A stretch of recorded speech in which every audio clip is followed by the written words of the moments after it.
Back here with Dr. Bilski, and I know we did an earlier video about, family dentists, can they do cosmetics? Right. Well, can a family dental group, can they do any kind of dental work? So, yes. Can people can have confidence? Yeah, you're right. So the position of a general dentist or a family dental practice is this. You can do as a dentist anything that you feel comfortable doing. Okay. And I think I told you before, we feel equally as comfortable doing, not doing stuff, and equally as well we do stuff. So the point is, like, if you come in and there's like something really crazy, you got this wonky wisdom tooth, I'd take a wisdom teeth, but I wouldn't do that one. So my job is to also tell you that, boy, this is going to need some specialty care. Why don't you go see Dr. Canuja, Dr. Adornato, Dr. Thompson, like those docs that are our oral surgeons in that area that are awesome. Dr. Alprin, all right?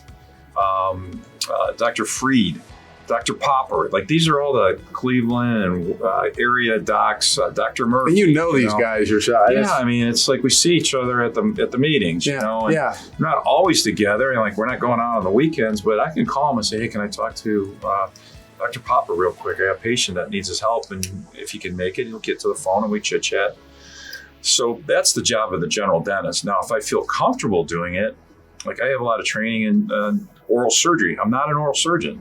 I tell you that, but I also do some cosmetic stuff, facial cosmetics. I'm not a skin doctor, but it's part of my purview of what I can do and I'm able to do.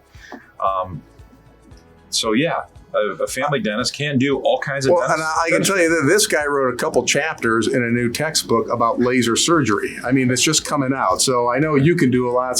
But it sounds like the answer is, they can. And if there's something that they can't, you'll be referred to somebody who, So the good news is, from all the general dentists that I know personally, that we also train together, we all do some pretty, we call it scientific or Frankenstein dentistry stuff.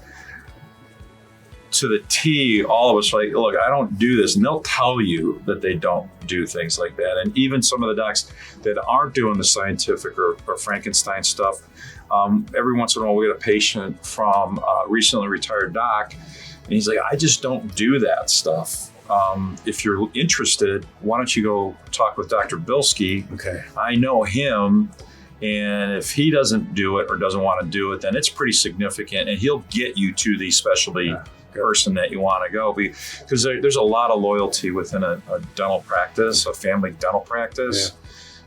My dental practice, there's only been 4 doctors that have owned it. I'm the last of the 4. Someday there'll be somebody that owns it, number 5. But if you just do the math, it's well over 120-year-old dental practice. Wow. And we have patients that are in their 90s that were there at the beginning. That's nice. So it's kind of neat, and they're healthy and they have their teeth. So anyway, I think y'all. Yeah, that's great. That's a 90-year-old who's been there the whole time and has seen everything, and that's staying with the family, the dental family, basically. So if you're in a family dental practice right now, and your doc's probably telling you that, hey, I don't take wisdom teeth out on 17-year-old kids. Okay. Where do I go? Yeah. Okay. What can I tell you? That's great. Yeah. BilskiDental.com. If you're not already there, check it out. Other videos just like this. You get to know this guy and what they can do, and they can do a lot. So check it out. And thanks for watching.